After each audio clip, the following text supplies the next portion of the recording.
Good evening friends, मैं हूं वंदना भारती और आप देख रहे हैं कमोडिटी इनसाइट्स विद वंदना भारती।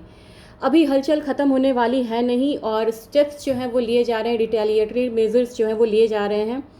अब यहाँ पे यूएस ने 105% का जो टैरिफ लगाया था, ये बात हो गई है पुरानी, क्योंकि अब चाइना के फाइनेंस मिनिस्टर ने उन्होंने अनाउंस करा है कि उन्होंने 84% टैरिफ जो है ये लगाया है। तो ये टैरिफ वार कहीं पे ख़त्म होता हुआ नहीं दिख रहा है। इनफैक्ट जो लोग यहाँ पे ये बातें कर रहे थे कि अब इससे ज़्यादा स्टेप्स जो है वो दोनों कंट्री में से कोई भी नहीं लेंगे, ऐसा नहीं हो रहा है। और जो स्टेप्स लिए जा रहे हैं वो एक्सट्रीम है, तो मार्केट पे जो इम्पैक्ट है वो भी एक्सट्रीम है। बात यही ख़त्म नहीं होती है। अब यहाँ पे चाइना के साथ यहाँ पे ज्वाइन कर चुका है यूरोपियन यूनियन। यूरोपियन यूनियन ने अब यहाँ पे उन्होंने टैरिफ अप्रूव करा है $23 बिलियन पे। अब वो टैरिफ लगाने की बात कर रहे हैं। बहुत ज़्यादा डिटेल्स इस न्यूज़ के बारे में नहीं है, तो जब तक ऑथेंटिक सोर्स नहीं होगा तब तक तो ना इस पर बात करेंगे ना इस पर हम रिएक्ट करेंगे।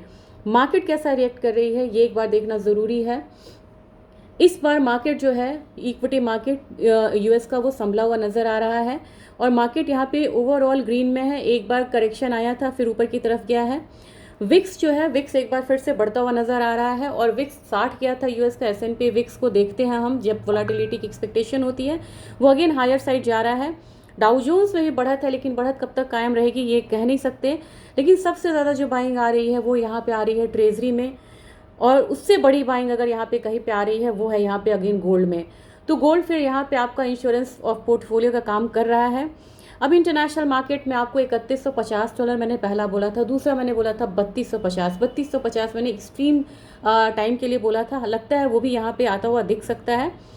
लगभग 3100 का जो हाई है वो बन चुका है गोल्ड में। नेक्स्ट यहाँ पे हम 3150 का लेवल ही एक्सपेक्ट करेंगे।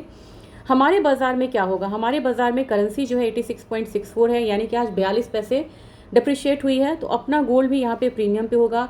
हमारा गोल्ड 90,550 के करीब यहाँ पे ट्रेड हो रहा है। 3000 पॉइंट यहाँ से बढ़ चुका है, 3.25% की तेज़ी है। क्या ये तेज़ी थमेगी? अगर $3150 आता है तो आपको रेडी रहना होगा 92,000 के लेवल्स के लिए फिर से गोल्ड में। तो गोल्ड में जो भी फॉल आया था वो ब्रीफ था, तो फिलहाल वो वाला लेवल जो 84,000 आ सकता है, 85,000 आ सकता है, वहाँ पे बाइंग करनी है। वो मामला अभी बिल्कुल शांत हो जाएगा। और सिल्वर की बात की जाए, सिल्वर इस बार बाजार के साथ टूट नहीं रहा है, बल्कि वो गोल्ड के साथ बढ़ रहा है, क्योंकि ये कमोडिटी 1,02,000 से टूट के नीचे की तरफ 84-85,000 तक आई थी। तो बहुत ज़्यादा 22% की गिरावट के बाद अब यहाँ पे एक अपसाइड की उम्मीद है। तो मेरे ख्याल से सिल्वर अब यहाँ से बढ़ता है।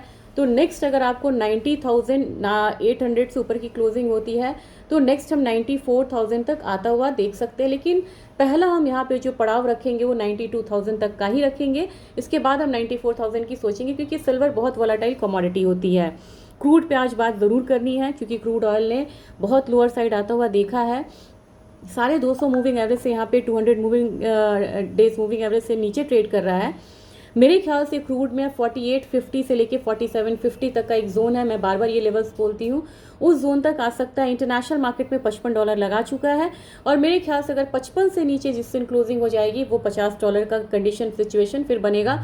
ऑप्शन डेटा यही कह रहा है। नेचुरल गैस मैंने 292 का बोला है, उस पर आप स्टिक रहिए। और रही बात यहाँ पे बेस मेटल काउंटर की, बेस मेटल काउंटर आज बहुत ज़्यादा रिएक्शन ना दिखा के आज जिंक में हो सकता है कि 252 तक एक हम रिकवरी आता हुआ देखें। कॉपर 810 812 जाता है, लेकिन कॉपर में किन्हीं का भी यहाँ पे बाई पोजीशन है, बिल्कुल निकले प्रॉफिट बुक करके, क्योंकि हो सकता है कि अगले दिन यहाँ पे हम एक निगेटिव रिएक्शन आता हुआ देखें। एल्यूमिनियम यहाँ पे एक रेंज में काम कर सकता है 227 से लेके 232 तक का। रही बात लेड की, लेड यहाँ अपना आईटीसी है, ये बहुत ज़्यादा मूव दिखाएगा नहीं, तो बहुत ज़्यादा बड़ी मूव आएगी नहीं यहाँ पे, और एक रेंज में यहाँ पे बाजार ट्रेड कर सकता है। तो मेरे ख्याल से आज का दिन में सबसे ज़्यादा रिएक्शन क्रूड ऑयल में आया है, जहाँ एक डाउनसाइड हम लोगों ने देखा है। गोल्ड फिर से अपसाइड रहेगा और सिल्वर में फिर से अपसाइड आएगा। कल यहाँ पे भारतीय बाजार बंद है, और भारतीय बाजार बंद है तो आपको पोजीशन ओपन नहीं करना चाहिए। जिन किन्हीं का भी यहाँ पे गोल्ड सिल्वर में बाय है, प्लीज़ प्रॉफिट बुक करिए। नेक्स्ट पोजीशन बनाने के लिए आपको फिर से बाजार खुलने का वेट करना होगा।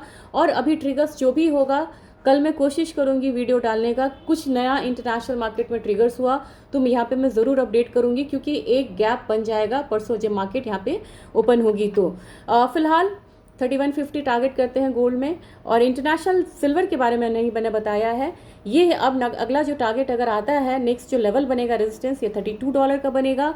और स्पॉट गोल्ड की भी बात करते हैं इंटरनेशनल मार्केट में, ये यहाँ पे